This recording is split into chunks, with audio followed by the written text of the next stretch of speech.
Hi everyone, it's Becky here. So today in this video, I'm going to show you a series of sketches I did in my art journal to show you my full process of how I design an art journal page from beginning to end. Let's get started. So we got these strawberries and grapes from our family friend's garden. These smell so good and fresh. So I'm going to sketch them in my art journal before we start eating. So now I'm drawing the circular outline of the bowl first with a rim. Okay, it doesn't have to be a perfect oval shape. And now I'm starting to draw the first strawberry closer to the edge. And I think I drew the bowl a little bit too small, so now I'm actually adding the real rim right now. And the body of the bowl. Okay, now I'm starting to draw the next strawberry beside the first one.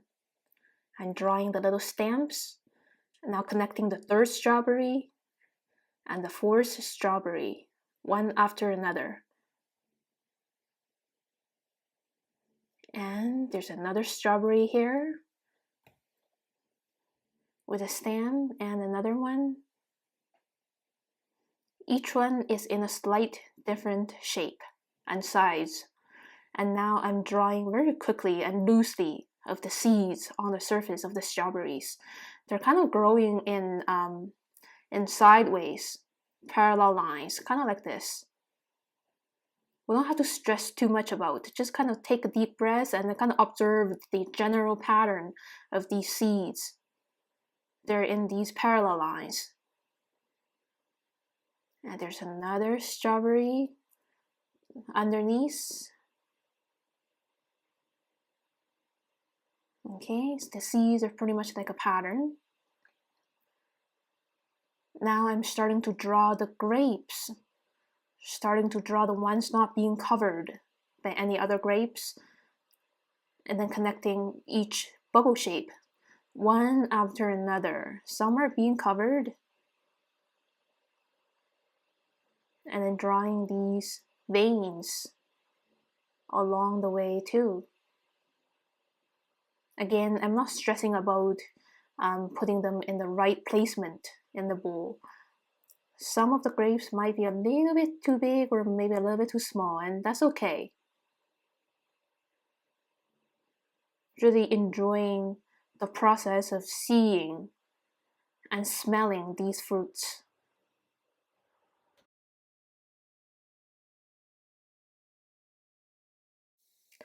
So now I'm starting to darken the little areas, big and small areas in between the grape pieces. Those places, those gaps are really, really dark. Pretty much the bottom or inside of this black bowl. Okay, so now those dark shades are adding more contrast and help the grape pieces to pop out a little bit. And then keep drawing more bubbles of grapes. And keep adding shade in between at the same time. Pay attention to the spaces between the strawberries too. And now I'm just adding the large areas inside the bowl. Solid black, but using very simple vertical pen lines. This part is really satisfying.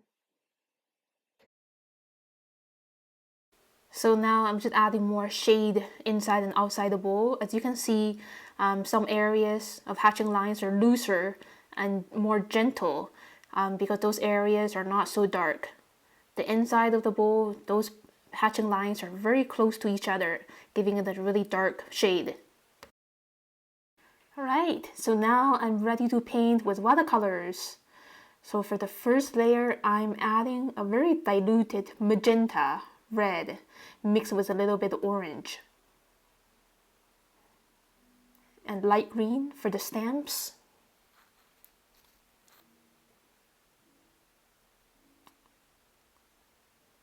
And for the grapes, it's a mix of ultramarine blue and purple. Again, just try to keep it medium watery for the first layer. As you can see, I'm leaving some sides white, shiny, just to keep it more lively. Okay, so that's the first layer. So now for the second layer, I'm adding just simply magenta with a little bit orange, but mix in less water. As you can see, I'm not covering every single space from the first layer. I'm leaving some spots from the first layer's diluted color, just to make the strawberry look a little bit shiny and more lively. This is one of the reasons of why we do multiple layers in watercolor painting. We want to see through the layers and just give the things more life. Okay, another layer. This is kind of a leftover purple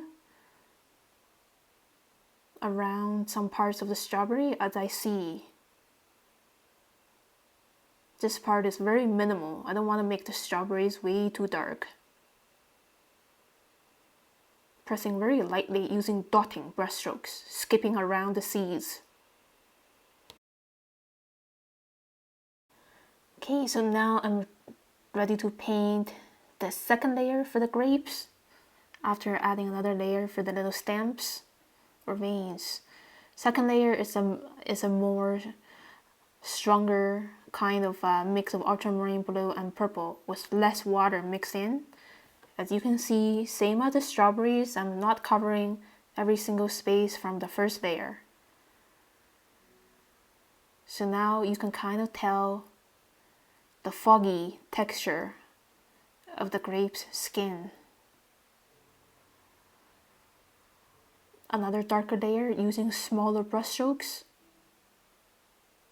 to give these grapes more of a dull shine.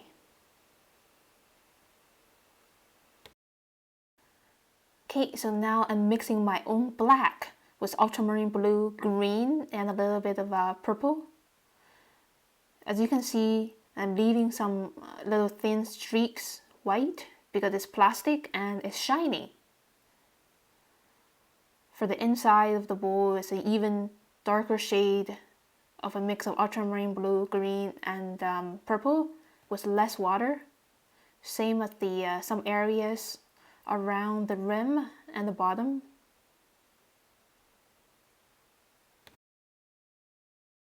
And finally, I decided to paint a yellow platform just to make the bowl stand out better from the page, and some final polish inside the bowl. Adding a quick shadow. That's it. And here is my finished sketch of the bowl of fruits. So as you can see, when we're drawing and painting, we don't have to try to push for perfection. This is a really interesting interpretation of the real things. Even though these do not look exactly the same as the real things, it's art. It's not just a copy of fruits. So moving on, I'm gonna have a slice of cake roll with coffee for my afternoon snack. And I'm gonna sketch in my art journal first before I eat. So the shape of this cake roll is actually a very flat, squished, chubby cylinder. And then this line is really important to define the three-dimensional shape. Added the details on the side, the wrinkles with broken lines, the inside, the shape of the roll, and the piece of cream and hazelnut inside. Using broken lines to draw the little bubbles, the air bubbles on the surface of the cake, and then drawing the outline of this square dish. Drawing the rim with broken lines. Ceramic is very shiny and have loose edges. Drawing the florals on the little dish.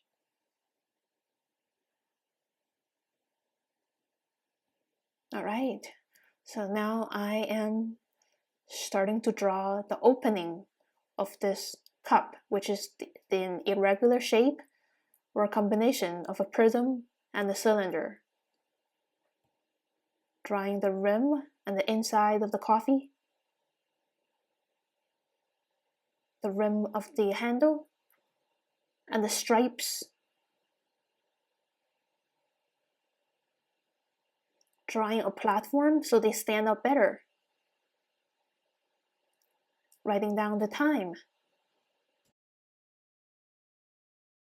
Okay, and now I'm ready to paint with watercolors again. As always, I paint the lightest tone first, and the first layer is always pretty watery. As you can see, it's a mix of a medium yellow and a little bit of orange. This is the ceramic surface of the cup. It's less watery because it's a pretty solid thing. Using leftover black that I mixed before with ultramarine blue, green, and a little bit of purple. Add another shade, wet on wet, for the coffee.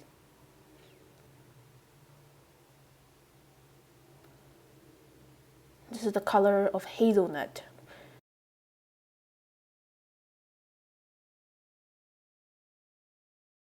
So when painting the outside surface of the cake, as you can see, I'm not covering every single space from the first layer. I'm leaving tiny streaks from the first layer to show the wrinkles standing up. And now I'm using very light colors to show the cut of the knife. And a little bit of shade there. There's so many tiny little details and colors to see on the surface. It seems easy to paint, but it takes a lot of observation skills to paint it well. And just add another layer for this hazelnut over here. Layering is so important in watercolors to add depth and density. Okay, so I captured the most essential parts, the cake roll and the tea. And this dish, it doesn't have to look super perfect. So I painted it, and don't forget to add the shadows around the edges of the cake. Final polish for the mug. Another layer, just give it more shine. Finally, painting the shadows for these two things. So here's the look of my art journal spread so far. So for the next sketch, I did an urban sketch in the car. So you can check out my previous video to see my full process of sketching and painting. Okay, so moving on, I'm going to sketch these two berry scones from Costco. So I'm going to try to capture the plastic package. So I'm going to sketch the outline of these two triangular scones first, because these two are the main objects. I want them to be nice and big. Because I remember before when I sketched the outline of the package first, and it was too small, so the inside thing becomes even smaller. So that's why this time I'm sketching the main thing first inside. And now I'm just doing this random outline. This is a very distorted rectangle shape. Okay, a squished rectangle shape, adding some wrinkles, using very loose broken lines. So we have to trust what we see instead of following our instinct of trying to keep everything neat, because plastic has a lot of random wrinkles. And now I'm just adding the berries on the scone and a lot of broken little dotting lines to give the texture of the scone. Everything is pretty much like mapping, observing on the surface of everything. Adding some very light hatching lines to suggest the shade of the plastic package. And now I'm drawing this second plastic package outline.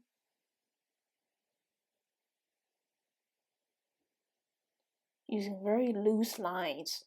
So when we're sketching a transparent plastic package, just try to relax and keep the lines light and loose. Again, these random wrinkles.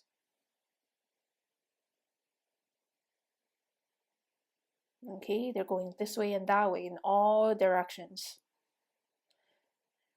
And add more wrinkles along with the surface texture of the scones. So basically the scones texture and the texture of the plastic are merged together, and more hatching lines to suggest shade.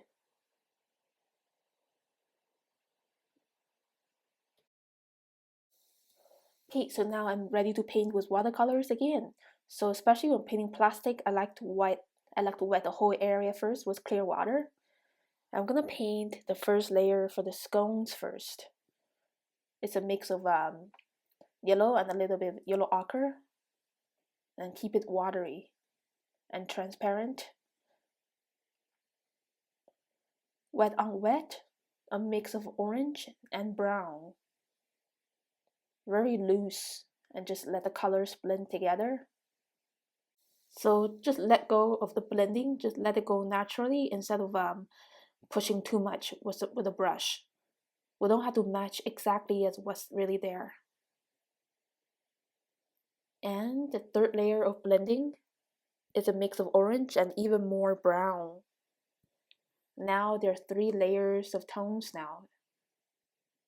It looks much more interesting compared to just a single layer of wash. Using very thin brush strokes now, more precise compared to the 2 previous layers. And I think I did this layer when the previous layer was a little bit dried. So when we're painting watercolors, we have to be aware of the wetness of the previous layers before we add a new layer. So if the previous layers were still too wet, then these brushstrokes won't really show, and it won't really show the texture of the scone that I want. And now I'm just adding the dark color, almost black, the leftover black, for these berries, blueberries and raspberries. Now I'm ready to paint the plastic. A very light yellowish tone for the plastic because it's reflecting the color of the scone. Really important here. Very watery shade of mix of ultramarine blue and green. Keep it really watery because this plastic is almost see-through without any shade, but still there are very light areas of shade and darker around the edges, the bottoms of the scones. And the final polish, and I'm keeping in mind not adding any more dark colors because otherwise the plastic won't look that transparent anymore. And finally, the quick shadows. That's it.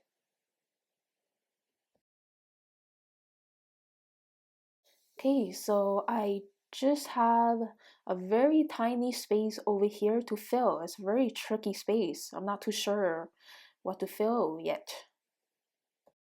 Okay, so I decided to keep it really simple by just using watercolors and my water brushes only to paint the leaves outside my kitchen window.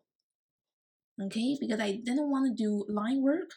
The reason is that I don't want the line work to compete with the details over here and also around the tea and the cake roll.